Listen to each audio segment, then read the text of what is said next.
Muy buenos amigos, hoy os vamos a hablar de los efectos de la epidemia sobre la economía china. Sí, pero como sabemos que es muy difícil sintetizar la situación económica de un país tan grande y tan complejo, vamos a centrarnos sobre todo en ver cómo están las cosas aquí, en la provincia más afectada de China. De hecho, quienes estén estudiando la evolución económica de China para tratar de averiguar lo que podría ocurrir en otros países afectados, deberían fijarse sobre todo en la provincia de Hubei, cuya capital es Wuhan y donde se han concentrado la gran mayoría de los casos de contagio. De hecho, en las últimas semanas he estado preguntando sobre ello a mis estudiantes chinos, que tengo unos cuantos de ellos, aunque casi todos viven en Zhejiang, una provincia bastante más desarrollada que esta, y lo que me han contado es que en sus hogares no están especialmente preocupados por la economía, y eso que ellos tampoco son unos niños, que ya están en tercero de la carrera y pronto tendrán que empezar a pensar en trabajar. Bueno, ya veis que hoy también hemos venido a una zona rural de las afueras del pueblo de Lele, y hay que tener en cuenta que más del 40% de la población de China vive en lugares que seguramente no serán muy diferentes a este. Aquí también lo habrán pasado mal con la cuarentena, pero seguramente no habrán tenido ningún problema con el suministro de alimentos y tampoco les habrán vigilado tanto. Porque ya me dirás cómo aíslas una aldea como esta, yo creo que es muy difícil. A ver, ¿a quién tenemos aquí? ¿Quién es usted? ¿Quién es más guapo de los dos? ¿Le parece que el coronavirus tendrá efectos muy negativos? Sí, yo también estoy de acuerdo en que es bastante arriesgado hacer pronósticos en estos momentos. No me mire así, tranquilícese, que la cosa mejorará, estoy seguro. Seguro que en el próximo año nuevo verá usted las cosas muy diferentes. Por cierto, la carne de cerdo ha subido bastante en China, pero no por el coronavirus, sino por una enfermedad llegada de África que lleva bastante tiempo azotando las granjas del país. Si os acordáis, hace un tiempo ya os contamos cómo el gobierno compró productos agrícolas a gente de zonas como esta para luego llevárnoslas a los urbanitas. Porque con el parón económico, si no se hubiesen puesto en marcha iniciativas como esta, sería muy difícil garantizar lo más básico a todo el mundo. En estos momentos ya se pueden vender estos productos directamente en el mercado, pero como ocurre en la mayoría de los países del mundo, la gente que se dedica a la agricultura o a la ganadería no son los que más dinero ganan, precisamente. Y de hecho, el mundo rural en China depende mucho de las ayudas del gobierno. Esas ayudas pueden ser directamente en forma de dinero o en forma de descuentos para, por ejemplo, comprar electrodomésticos. Es más, en esta provincia ya se han puesto en marcha programas para la población más vulnerable del campo. Si formas parte de una familia pobre y además has padecido el coronavirus, tienes derecho a solicitar una ayuda de hasta 10.000 yuanes, algo más de 1.000 euros. Y las empresas que contraten a este tipo de empleados van a tener ventajas. Además, supongo que ya lo sabíais, pero en China los tratamientos para el coronavirus han sido gratuitos. Fijaos, aquí están construyendo una piscifactoría. Ya os dijimos que es un tipo de explotación bastante típica de esta zona. Con esto sí se puede ganar un poco de dinero porque aquí a la gente le encanta comer pescado y están dispuestos a pagar bastante por él, pero tampoco creáis que a sus dueños les van a salir los yuanes por las orejas, Bueno, hoy también tenemos aquí a un amigo que nos sigue. Me parece que a este no le han dado muchos mimos en la cuarentena, ¿A que no te han dado muchos mimos, Pero la epidemia también podría traer cosas positivas para el campo, porque ahora mucha gente tiene miedo de vivir en las grandes ciudades. Eso es, justo ayer conocimos a una pareja de vecinos que viven en nuestro barrio y que vinieron de Wuhan justo 2 días antes de que se declarase el estado de cuarentena. Ellos llevan aquí casi 3 meses y ahora podrían regresar a Wuhan, pero nos han dicho que no tienen ninguna intención. Y aunque seguramente allí les iría mejor económicamente, prefieren quedarse en Danyang por si acaso. Esto quiere decir que a lo mejor a partir de ahora se dirigirá algo más de inversión a las ciudades no tan grandes o a las zonas rurales de China. Y esto es como tener una bala en la recámara para seguir desarrollando la economía del país, porque en China las zonas rurales siguen sujetas a muchas restricciones para la inversión. De hecho, por ejemplo, aquí, si no eres residente de esta zona, ni siquiera puedes comprar vivienda. Para que os hagáis una idea, Lele no puede comprar una casa aquí y aunque sí podría montarse un restaurante o un hotel, tendría que ser de alquiler, no sería de su propiedad. Es más, ya se han anunciado planes para eliminar las restricciones de residencia de las ciudades con menos de 3 millones de habitantes, porque en China sigue siendo bastante complicado registrarse como residente de otra localidad. Los chinos pueden moverse a cualquier zona de su país para trabajar, pero si no se registran como residentes, sus hijos podrían tener problemas para cosas tan simples como la escolarización. Esto normalmente se soluciona a través de la empresa para la cual trabajas, siempre que sea lo bastante grande, o mediante la compra de vivienda, que es lo que hacen muchos chinos. El requisito de la vivienda vino muy bien para impulsar la economía a través de la construcción, y de esta manera también se controlaron los flujos migratorios de las zonas rurales a las zonas urbanas. Pero quizás ahora es el momento perfecto para invertir el proceso e impulsar la economía de las zonas no tan pobladas. Claro, el problema es que en muchos países desarrollados no existe esa posibilidad porque hace tiempo que se completaron esos procesos. En Estados Unidos y en Europa, por ejemplo, hace ya mucho tiempo que la gente de las ciudades regresó al campo, por así decirlo, para invertir en él. Pero en muchas partes de China, como por ejemplo esta provincia, todo eso está por hacer.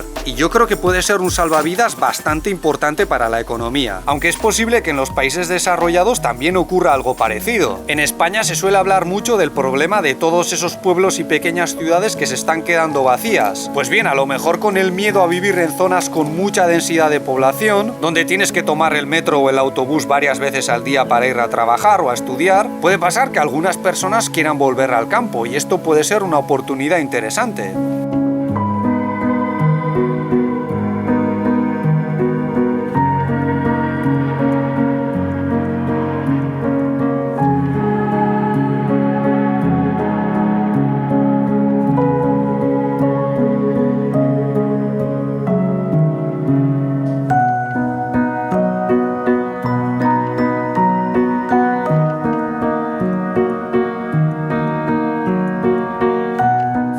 Además, como la cuarentena fue en las vacaciones de Año Nuevo, mucha gente la pasó en casa de sus padres o abuelos en el campo. Claro, y no me extrañaría nada que ahora muchas de esas personas se estén planteando invertir un poco en su pueblo natal, aunque sea para que la próxima cuarentena la pasen en unas condiciones un poco mejores. Claro, esto a lo mejor parece una tontería, pero implica hacer miles de pequeñas obras de construcción, contratar a un montón de personas y pagarles sus salarios, por supuesto. ¿Y qué pasa en las grandes ciudades? Pues por ejemplo, Wuhan es una ciudad universitaria que tiene un montón de estudiantes, pero que lleva muchos años con problemas para mantener a sus talentos en casa. Y seguramente después de la epidemia va a tenerlo todavía más complicado en ese aspecto. Yo creo que esto también podría ocurrir en ciudades de países muy castigados, como por ejemplo Madrid, porque es posible que si las cosas no mejoran mucho, el año que viene muchos estudiantes elijan universidades de otros lugares. En cuanto a las empresas, parece que la cosa no va tan mal y en Wuhan, por ejemplo, ya están funcionando más del 80% de ellas. Pero claro, ahí todavía queda un porcentaje bastante grande al que ya veremos cómo le va. Ya os hemos dicho otras veces que en China sigue habiendo muchas restricciones para todos los servicios de ocio en los que se reúnan unos cuantos clientes. Y seguramente muchos inversores se lo pensarán dos veces antes de elegir Wuhan como destino. Al mismo tiempo, ya sabéis que los chinos somos bastante ahorradores, pero eso no siempre es bueno para la economía. Claro, aquí la gente no lo ha pasado tan mal en la cuarentena porque la mayoría tenía unos ahorrillos, pero después de gastar buena parte de ellos, ahora toca volver a trabajar y volver a ahorrar. Eso quiere decir que ahora la gente no está con demasiadas ganas de gastar dinero, pero claro, eso tampoco va muy bien para los negocios. En otras zonas de China a lo mejor no ha sido para tanto, pero aquí que hemos tenido un parón económico total durante más de mes y medio se nota bastante. La madre de Lele, por ejemplo, tiene una zapatería en el centro del pueblo y sabe muy bien cómo está la situación. Vamos a ver qué nos cuenta. 今年的生意今年那个疫情对我们生意很有影响的，影响比较大。像去年的话，像这个时候的话，平均一天10双鞋左右，像今年的话大概就7双鞋左右平均。我们现在很多像我们这样的做生意的，就是很多人就想让房东老板把房租降下来，降房租的话，我们就可以继续做下去。 但是不降房租的话，有一部分人生意就做不下去了。我们从3月16号解封以后，我们就开始开门营业了。从3月16号到现在将近1个月，我们是进不到货的，都是卖了我们以前库存的货。为什么进不到货呢？就是因为武汉没有解封，我们的货都是温州的老板在武汉批发的，温州的货也过不来。但是我们现在可以马上就进到货了。 武汉4月8号解封以后，我们这2天马上就进到货了。但是生意前段时间不好了，这个疫情也有关系，因为我们的货源也有关系。但是也马上就降到新货以后的话，马上就是卖凉鞋的话，生意应该好起来了，应该有好转的。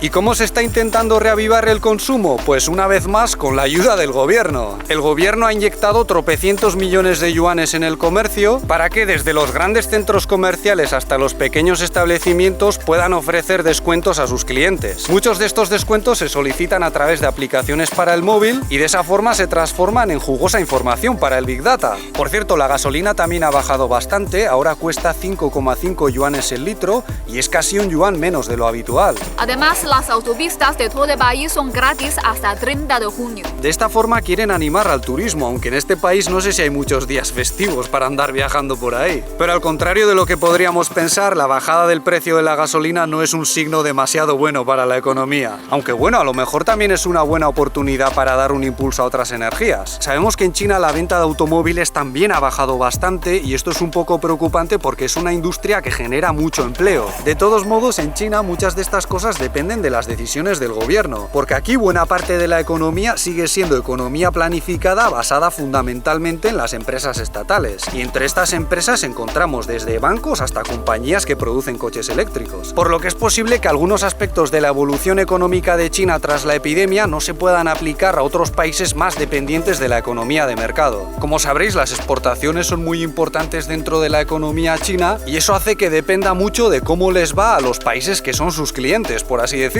Así que si en esos países disminuye el poder adquisitivo, seguramente China se verá afectada. Pero ese es un problema global, no es algo que vaya a afectar exclusivamente al gigante asiático. Algunos piensan que este es el momento ideal para que los países desarrollados traigan de vuelta su industria desde China, pero yo no lo veo tan claro porque eso supondría perder ventajas de cara al mercado chino. Y ahora mismo el mercado con más posibilidades de reactivarse es el mercado chino.